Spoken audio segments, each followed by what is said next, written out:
Good afternoon, I'm Mai Rodriguez. Today on Newsfeed at noon, all eyes on the ongoing Miami Open semifinals match between Filipina tennis sensation Alex Eala and world number 4 Jessica Pegula. Eraserheads frontman Ely Buendia shares a never-before-heard story about the band supporters of former President Rodrigo Duterte here and abroad gathering today to celebrate his 80th birthday. And also today, the local campaign period officially kicks off. We begin with Alex Eala's dream run in the Miami Open. The 19-year-old Filipino tennis ace is still battling world number 4 and billionaire heiress Jessica Pegula of the United States. We're now on the second set. Eala has had a historic run in the tournament where she took down 3 Grand Slam champions, including world number 2 Iga Swiatek. Her stunning performance has pushed her ranking to number 75 from 140 at the start of the competition. Alex Eala also amuses netizens after hopping on a viral online trend to celebrate her Miami Open run. Here's her take at success. Wow, ang taas ko na. Ganon. Makikita mo sa imagine mo, success ka eh. Bigla kang sumakses eh. Pero step by the step pala. Bago ka sumakses. Pero yung na-imagine mo, biglang kang sumakses. That's our tennis queen posting her take on the popular Sumakses video while thanking fellow Filipinos for their support. Eala adds she's come so far, but the fight goes on.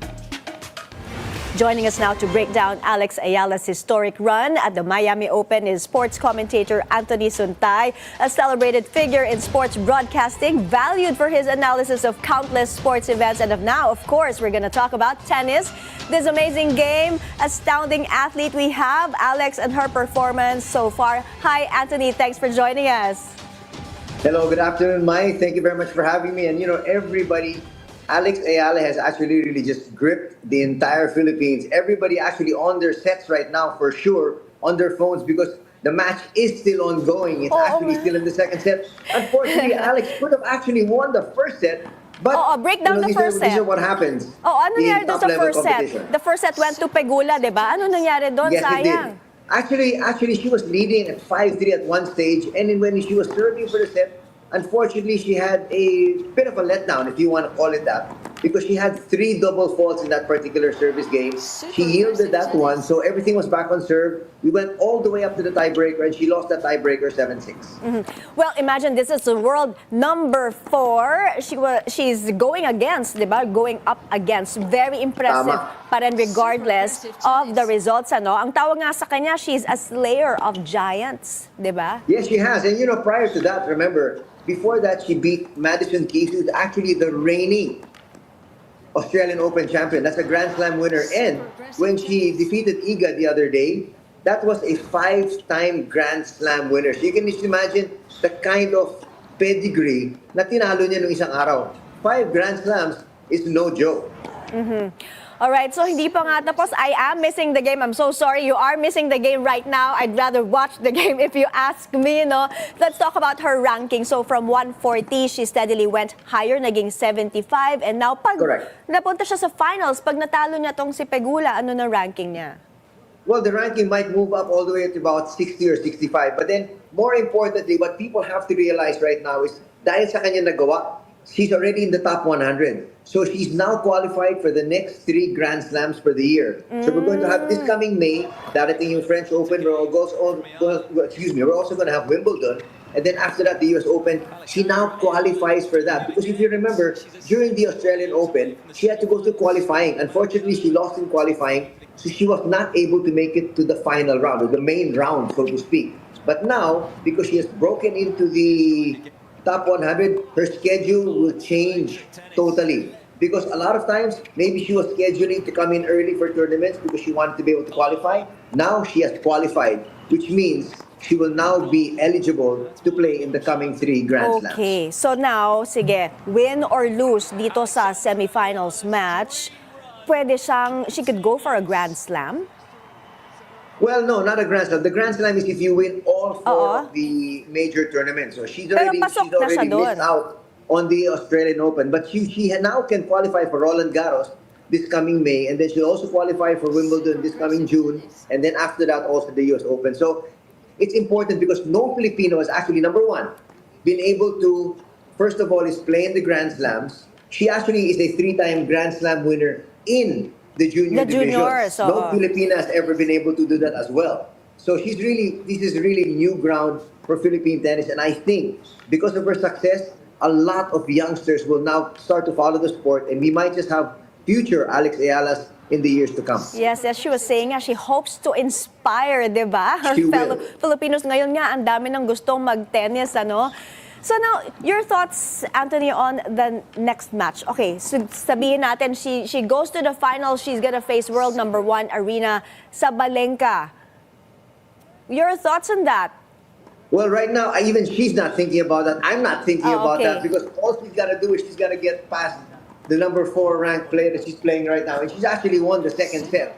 And so now we're going to be going to a third set. So obviously everybody is so excited about this. A lot can still happen. But again, she won the second set. So, she could have okay. easily won the first set because I was mentioning, she was up 5-3. Yes. She could have been in the finals. We could have been talking about Yes. Sabalenka already. But again, she's got to concentrate and focus first. Okay. But again, let's not get ahead of ourselves. You know what?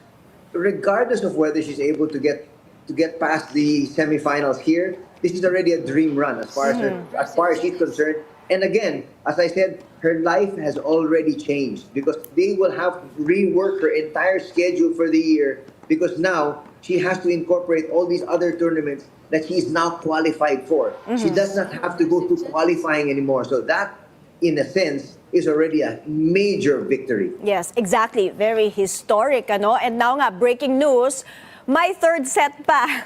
Pegula versus Eala. Okay, may third set. Okay, let's keep our hopes up. Okay. Tapos ngayon, you just have to give it to Alex, ano, at just 19 years old. Her resolve, her focus. Diba? The grit is there from the very beginning. Nakita natin yan dito sa performance niya. So, what more does she need to do to prepare? Kahit na hindi kay Sabalenka, dun sa mga next tournaments na papasukin. I think more than anything else, Mai, she's already properly prepared. She came from the Rafael Nadal Academy, and they prepare players so well there, not just in order to be able to handle things on court, but even off court and preparation-wise. They've been able to do everything right. And so you can see this is now starting to bear the fruits of everything that she's been able to do. Two schools of thought. When you're 19 years old, you come into an event like the Miami Open, one of the bigger events on tour, two things can happen. First and foremost is, you're as composed as she is, and she's shown us the composure. But at the same time, sometimes you can be overcome by the pressure. And it seems like the coaches were able to work on not just her physical abilities, but also her mental preparation. And that's really helped her out here. Not in this tournament, but I think it will help her also further in her career. Okay, third set, we're all holding our breaths. What do you think is her greatest asset? I know she has a great team behind her, her family, all the support that she's getting. Her foundation pa lang, diba? It was all done right, diba? That is correct. And, when she went to the Rafael Nadal Academy at the age of 13, that already just showed you the kind of dedication that this young girl has.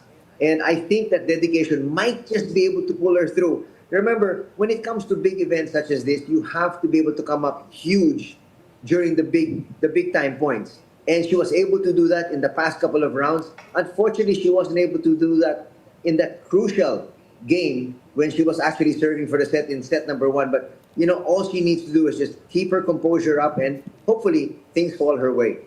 Okay, this is only the beginning for her. Anthony, thank you so much for your time. I don't want you to miss your flight. I know you have to go. Yes. I don't want you to miss the game. Thank you. Thank you for joining us today. Thank you, Mai, and let's go, Alex. Okay, moving on to other news. Supporters of former President Rodrigo Duterte are gathering today to celebrate his 80th birthday. In The Hague, the Netherlands, hundreds of people from various countries are expected to hold a picnic near his detention facility. Our colleague and At the Forefront anchor, attorney Karen Jimeno, is there, and she filed this report. I'm currently here at The Hague in the Netherlands. And right behind me is the ICC detention facility where former President Rodrigo Duterte is currently being detained. A few steps away from here is you see the area where Filipinos gather to show their support for former President Duterte. So it is within this metal barricade that people gather. This metal barricade was only added recently by the ICC, and I suppose it's to contain where people can congregate, because as you can see, the detention facility is right in the middle of a neighborhood. These are private residences, so you can just imagine the disturbance it can cause if there are large crowds and people make a lot of noise. This is the Pump Station Weg where Filipinos are expected to gather today for a picnic to celebrate the 80th birthday of former President Rodrigo Duterte. And as you can see, it's not a big space, so the challenge is to fit a lot of people here for a picnic with food. Because what I heard is that there would be around 500 to 700 people that are expected today. And a lot of people are going to be bringing food. Kanya-kanya daw silang nag-volunteer na magdala ng food. So this is really an organic gathering that was organized by people. And I met so many people that came from different parts of the world. Merong mga galing ng US, galing sa Malta, Italy, United Kingdom, and meron din mga galing sa Philippines. And ano po ang message nyo sa birthday ni Tatay Digong? So for me, good health lang po, and take it easy po, tatay, and laban lang po tayo, mga Pilipino. Kayo po, meron ba kayong message para kay Tatay Digong? Sa akin, makauwi siya as soon as possible. Yan lang po. Kayo po, ma'am. Para sa akin, I've always been praying na sana maging madali para sa kanya ang lahat ng nangyayari. Same with his family and of course to all the Filipinos, and sana din makauwi na siya the soonest. Vice President Sara Duterte and her father's partner, Hanilet Avancenia, visited the detention facility on the eve of his birthday. The VP says she did not meet the former president and was merely there to pick up his stuff. Several items were then seen being retrieved from the premises. Hindi ko po nakausap si Pangulong Duterte ngayong araw na ito. Nandito lang po kami para kunin yung mga gamit na pinapakuha.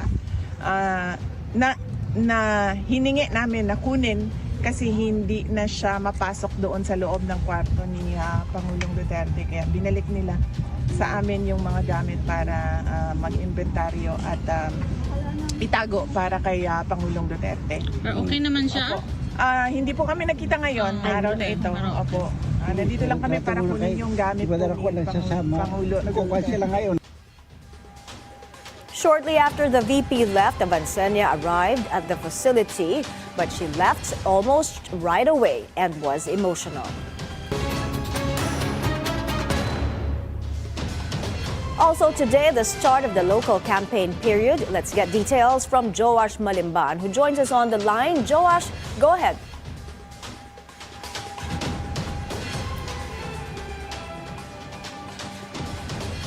Joash?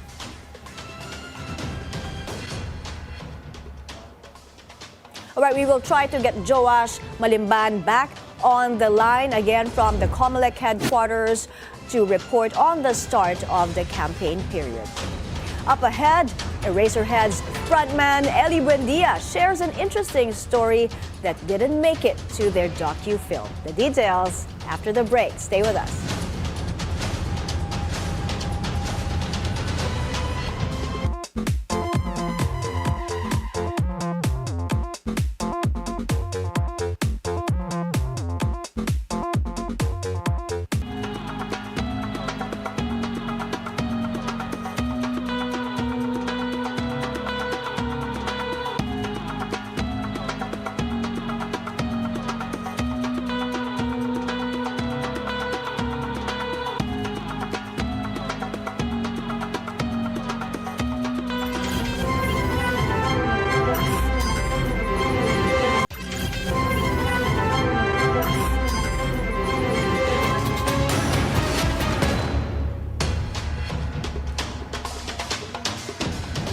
You're back on Newsfeed at noon. President or former President Duterte in his bailiwick. His supporters in Davao are holding a huge event today for his birthday. Abante Radyo's Edith Isidro is there. She now joins us for updates. Edith, kumusta ba dyan? Ano na ang nangyayari ngayon? Yes, Mai. Good afternoon. Look, the stage and other decorations, such as the ribbons hung at the corner of Siemrecto Street, Rujas Boulevard, are also ready.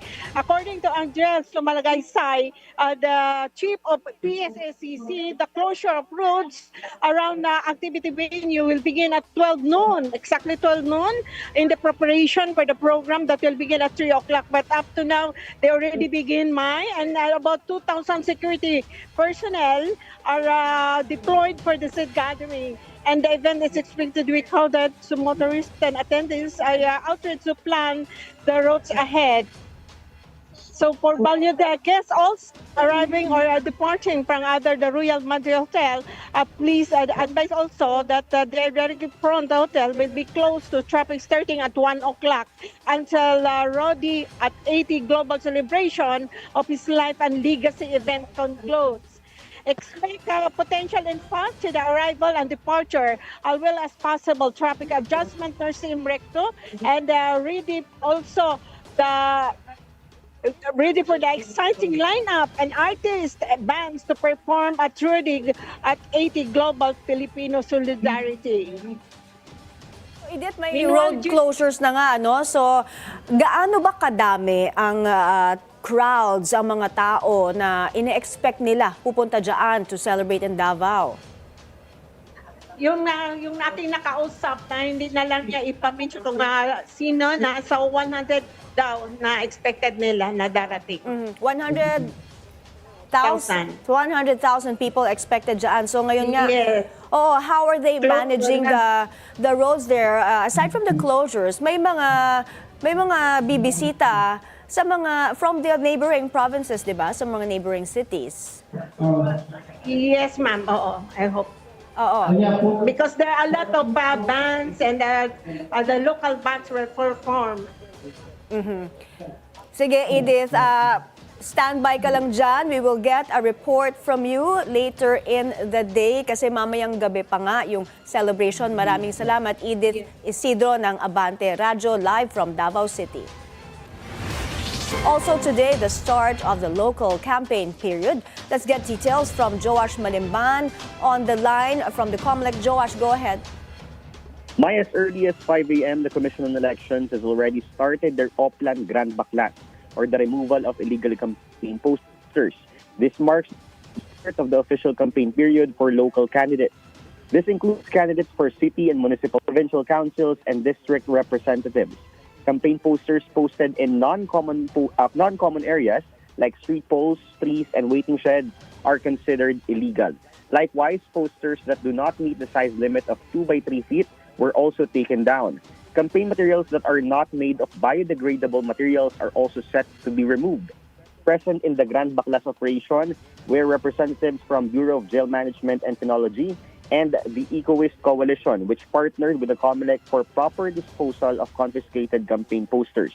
Candidates subjected to these violations will be given 3 days to answer and take down their illegal campaign materials once a notice has been sent by the COMELEC. A non-response would lead to an issuance of a show cause order, which may lead to a disqualification case or an election offense. That entails a punishment of at least 1 to 6 years of imprisonment. Mai. Joash, when, for instance, a candidate claims that their supposed illegal materials are allegedly put up by a political rival or a third party, can he or she challenge the COMELEC's notice? Garcia stated that candidates can challenge the COMELEC's notice. However, he emphasized that these materials ultimately featured in them. While candidates may file reports on things, still undergo investigation. To avoid legal repercussions, he advised that it's best to just take down these posters. Back to you, Mai. Okay, Joash Malimban, thank you for that report. U.S. Defense Secretary Pete Hegseth now in the Philippines for an official visit. He had a courtesy call this morning with President Bongbong Marcos. Hegseth is the first Trump cabinet official to visit the country. I had a chance to speak just a few minutes ago to our president, President Trump, who sends his regards to you as well. Thinks very fondly of this great country, is very committed to the alliance that we have, to the friendship that we have, the cooperation that we have, and he and I both want to express the ironclad commitment we have to the Mutual Defense Treaty and to the partnership, economically, militarily, which our staffs have worked on diligently for weeks and weeks and months. There is a very real reason why our first trip and our first visit is here to visit you in your great country. Earlier today, Hexas joined Filipino and American troops for a physical training.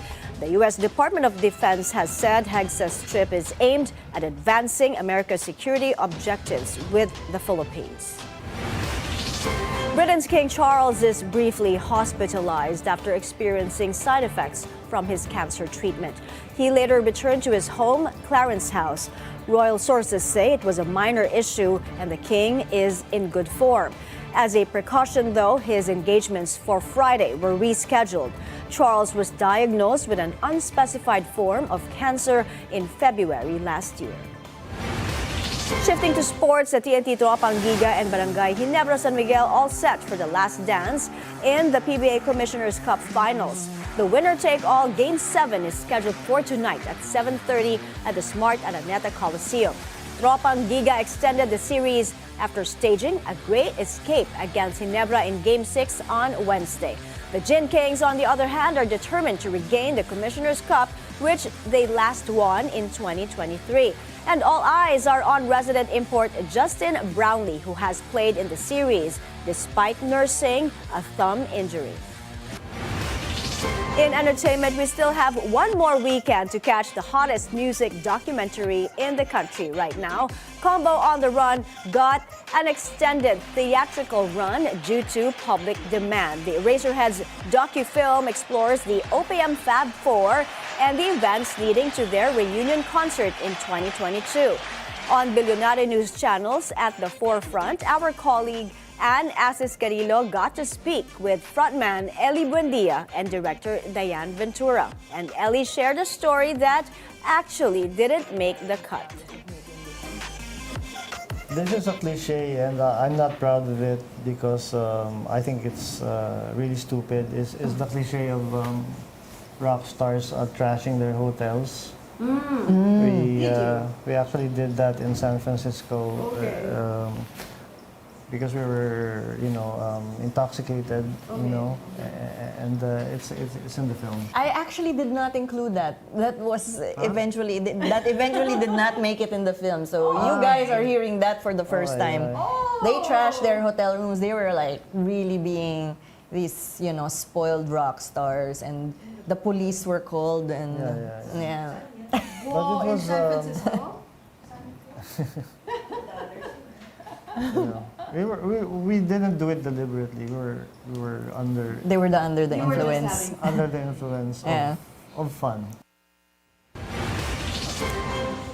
A 2 Michelin-starred Korean chef visits the Philippines to showcase her signature dishes and share her story of success. Our lifestyle host, Marie Lozano, has this story. You would think this is a scene from Chef's Table.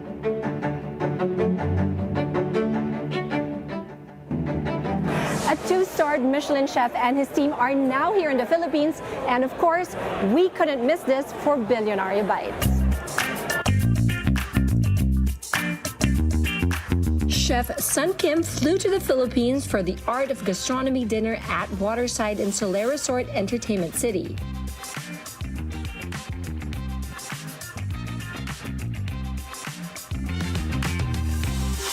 And the dishes he prepared were truly delicious. Chef Sun's dishes are definitely intriguing, but his life story is just as remarkable. One of his biggest challenges, he didn't speak a word of English when he started. But that didn't stop him. He pushed through and eventually worked under his idol chef Tetsuya Wakuda at what was once the best restaurant in the world. So I studied very hard. I improved my English as well. and I gain my confidence as well, and also experience as well. So I applied the job and I got a job. And I worked for him in Australia and Singapore as well. After that, he wasted no time and opened his own restaurant, Meta, in Singapore. And just in 2 years, he earned his first Michelin star. Chef Sun's multicultural experience is what makes his unique fusion of Korean cuisine stand out, blending tradition with modern technique. I'm a Korean and I know Korean produce very much, and I work for Chef Tetsuya, which is also a Japanese chef, and also I think I have a strong French background, so I try to just combine what I experienced before and it become my cuisine. For his special 6-course dinner with wine pairings, Chef Sun brought some of his signature dishes from Meta, like his Hokkaido scallops and Jeju abalone porridge. There's one dish, we call it abalone porridge, which is a very common dish in Korea. We use very fresh abalone, steam it, grill on a binchotan, have a very smoky flavor and very tender.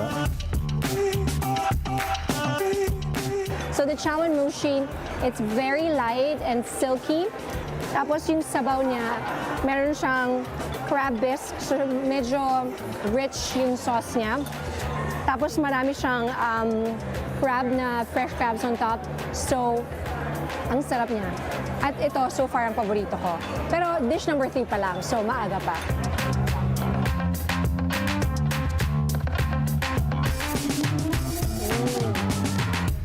It's still floating in my mouth.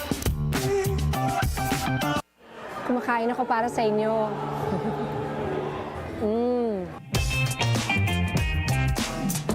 Chef Sun's passion for his dishes is undeniable, and it's no surprise that diners at Solaire absolutely enjoyed every bite. With 2 stars already under his belt, he's now trying to reach for his 3rd star. Marie Lozano, Billionaire News Channel. And another Filipino word is added to the Oxford English Dictionary. That's the word gigil, which Oxford describes as an intense feeling we get when we see someone or something cute. The dictionary also notes gigil has appeared regularly on lists of untranslatable words. Other Filipino words that have made the dictionary include kababayan, lumpia, Pinoy, and videoke. And those are the news this hour. I'm Mai Rodriguez. Keep it here on the Billionaire News Channel. Good afternoon.